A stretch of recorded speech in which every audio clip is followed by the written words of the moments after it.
Hola a todos, soy Mónica Hacha, dietista nutricionista y tecnóloga de los alimentos. En el vídeo de hoy os voy a hablar de algo que igual no suena, pero que os puede ayudar muchísimo en el caso de una dieta de adelgazamiento. Sabéis que es la densidad energética de los alimentos y cómo la podemos utilizar para perder peso.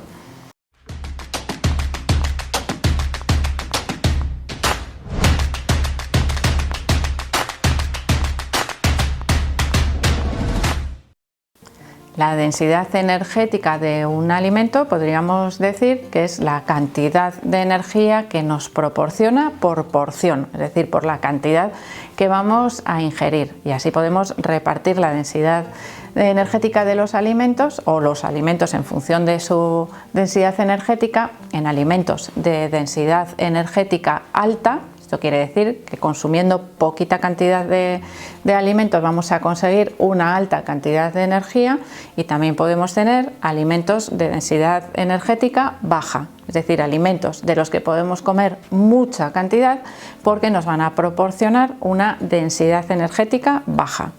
La densidad energética, como os he dicho, insisto, es la cantidad de energía que nos proporcionan estos alimentos. Y os voy a poner dos ejemplos para que lo entendáis perfectamente.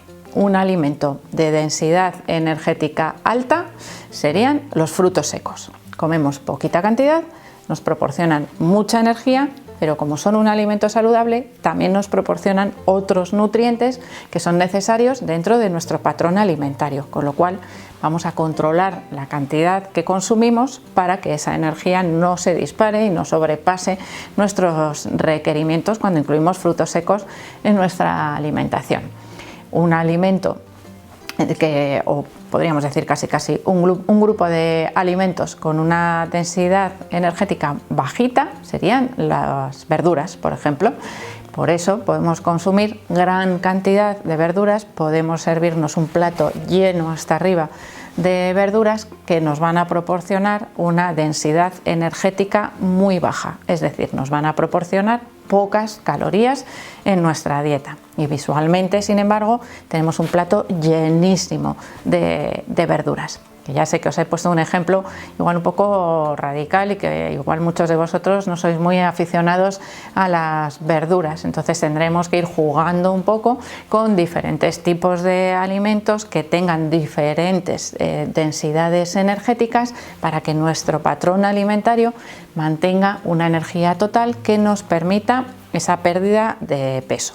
Para plantearnos una pérdida de peso tendremos que tener un déficit calórico, es decir, estar por debajo de nuestros requerimientos habituales. Imaginaros que si nosotros tenemos habitualmente unos requerimientos de alrededor de 2.000 kilocalorías al día, bueno, pues podemos decir que para poder perder peso tenemos que reducir esa energía de nuestra dieta, siempre favoreciendo el consumo de alimentos saludables.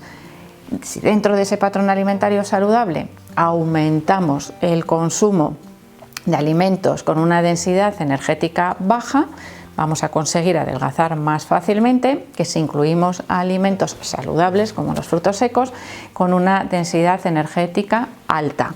Y además visualmente nos va a dar la sensación de que estamos comiendo mucha más cantidad de comida que si lo hacemos al contrario, de manera que también nos va a ayudar a esa pérdida de peso. Porque muchas veces asociamos las dietas de pérdida de peso con dietas restrictivas, muchas veces en cantidad, es decir, eliminamos muchos alimentos de nuestra dieta pensando que así vamos a adelgazar más fácilmente, es decir, asociamos bajar peso con comer menos, y eso no siempre va directamente asociado. A veces es necesario comer más para poder perder peso, pero más de esos alimentos que nos van a favorecer la pérdida de peso porque su densidad energética es muy bajita. Y así a priori nosotros mismos en casa, ¿cómo podemos saber o distinguir qué alimentos tienen una mayor densidad energética y qué alimentos tienen una menor densidad energética para poderlos incluir de manera más habitual en la dieta de adelgazamiento? Bueno, pues tenemos que pensar en tres factores importantes que van a hacernos diferenciar esos alimentos. El primero es el contenido en agua. aquellos alimentos que tienen una proporción más alta de agua en su composición tendrán una menor densidad energética, porque el agua nos aporta calorías, con lo cual esos alimentos que tienen una alta proporción de agua pueden resultar más voluminosos y mucho menos calóricos. Y los principales serían, como os he dicho antes, las frutas y las verduras. Son alimentos que por norma general, excepto pues, alguna excepción puntual, tienen entre un 85 y un 90 o 95% de agua en su composición. Eso quiere decir que prácticamente podríamos decir que casi la totalidad de ese alimento es agua, acompañado además de unas sustancias nutritivas que nos van a favorecer nuestra salud, como son las vitaminas, los minerales y la fibra, y en ese caso, bueno, pues siempre nos van a resultar beneficiosos. Así que cuanta más cantidad de vegetales incluyamos en nuestra dieta, más volumen, más cantidad nos va a dar sensación de estar consumiendo. Por eso nos va a ayudar también a no tener esa sensación de que hemos dejado de comer o que la dieta nos va a costar realizarla. Incluso en algunas ocasiones, si vuestro patrón alimentario, antes de empezar con esta dieta, teniendo en cuenta la densidad energética de los alimentos, no era adecuada, es decir, no llevabais un patrón alimentario saludable, rico en frutas y verduras, bueno, pues el cambio que vais a realizar, incluyendo esos alimentos, os va a dar la sensación de que consumís más cantidad de comida ahora, mientras hacéis la dieta de adelgazamiento, que lo que hacíais anteriormente, que comíais menos y sin embargo no conseguíais bajar de peso. Así que tener en cuenta que tenéis que incluir alimentos ricos en agua, muy ricos en agua, frutas y verduras principalmente. Segundo factor que nos va a influir también en la densidad energética es la fibra.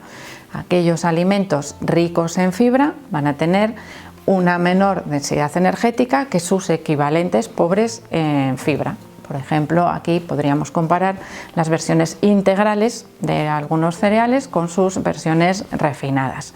La versión integral siempre tendrá una menor densidad energética y esto viene causado por una razón. La fibra ralentiza también la absorción de ciertos nutrientes y a eso además nos puede favorecer una mayor sensación de saciedad. Por eso una buena combinación de ingredientes, por ejemplo de cereales, de legumbres, que también serían una fuente importante de fibra, bueno, esa combinación con alimentos vegetales también nos va a ayudar a tener una mayor sensación de saciedad. Si solo incluimos vegetales ricos en agua, que son muy voluminosos, como hemos dicho, nos van a ayudar muchísimo a ver el plato lleno. Sin embargo, si los comemos solos, nos va a dar la sensación de que al ratito volvemos a tener hambre. Mucha agua, poca densidad energética, esa sensación de hambre puede llegar más rápidamente. Por eso es importante combinar esos alimentos vegetales con otros alimentos que contengan más cantidad de fibra y también otros macronutrientes, como pueden ser proteínas e hidratos de carbono, de manera que la sensación de saciedad sea más larga. Y ya veis que vamos mezclando un poco también algunos grupos de alimentos, porque aquí, además de los cereales, hemos incluido también las legumbres y en la cantidad de fibra podríamos incluir también los frutos secos, que son muy ricos en fibra, pero que también son muy ricos en grasa, que sería el tercer factor que tenemos que ver a la hora de evaluar la densidad energética de los alimentos que estamos ingiriendo. A mayor cantidad de grasa, mayor densidad energética, es decir, menor porción tendremos que consumir de ese alimento para mantener nuestro balance energético. La grasa pura, es decir, el aceite de oliva, por ejemplo, que es una grasa saludable, o el aguacate, bueno, pues tienen un contenido altísimo, prácticamente su totalidad es grasa. Eso quiere decir que tienen una densidad energética muy alta, con lo cual, aunque sean saludables, tenemos que controlar la ración, la cantidad que ingerimos. Por eso muchas veces cuando se plantean dietas de adelgazamiento es muy importante medir la cantidad de aceite que se utiliza para cocinar, porque una diferencia de 2 o 3 cucharadas al día por encima de lo que realmente necesitamos, nos van a aumentar bastante la cantidad de calorías de nuestras comidas, con lo cual tenemos que controlarlo adecuadamente para evitar ese aumento de calorías a través de las grasas. Y aquí hablamos también de los frutos secos, que es un ingrediente que os estoy repitiendo un poco durante todo el vídeo, porque es algo que genera muchas dudas. Es un alimento saludable, debemos incluirlo en nuestra alimentación, incluso si estamos siguiendo una dieta de adelgazamiento, porque nos proporciona muchos beneficios. Pero sin embargo tenemos que controlar la cantidad que consumimos, que suele ser 15-20 gramos aproximadamente, lo que nos cabe en el puño cerrado con los dedos pasando por encima. Bueno, pues esa cantidad sería adecuada, incluso consumiéndola a diario, porque los frutos secos aumentan la saciedad, aumentan la cantidad de fibra y aumentan nutrientes esenciales, especialmente ácidos grasos esenciales, porque la porción grasa de los frutos secos es elevada. Bueno, ¿y qué hacemos con los alimentos proteicos? Porque hemos dicho que tenemos que priorizar el agua, la fibra y las grasas para saber evaluar la densidad energética, con lo cual los alimentos de origen animal son ricos en grasas, las proteínas de origen animal, con lo cual tenemos que reducir la ración, la porción deberá ser más pequeña. Sin embargo, las proteínas de origen vegetal, pueden ser por ejemplo las legumbres, una buena fuente de proteínas, están exentas de grasa y son altas en fibra, con lo cual podemos aumentar también la cantidad de legumbres en nuestra dieta, que nos van a proporcionar una sensación de saciedad enorme, sobre todo si las combinamos con vegetales. Así aumentamos el plato sin aumentar en exceso la densidad energética de esas legumbres. Podemos jugar también con diferentes combinaciones de alimentos, siempre a nuestro favor, para reducir la densidad energética de las recetas.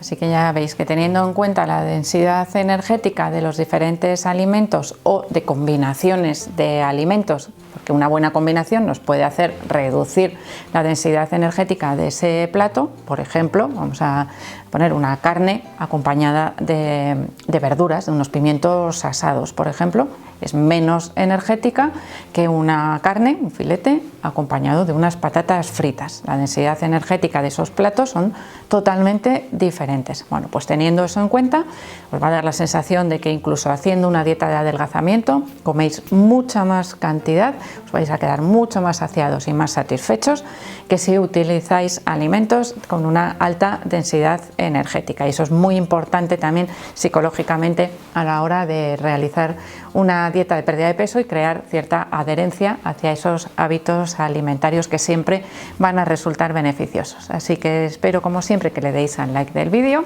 que os planteéis en vuestra alimentación el tema de la densidad energética. Ya os veo a todos en casa haciendo un estudio de vuestra alimentación y así detectar dónde puede desviarse esa densidad energética excesiva en algunos platos. Así que no dejéis de suscribiros al canal si queréis aprender muchísimo más acerca de la nutrición y, por supuesto, también espero seguir viéndoos en los siguientes vídeos.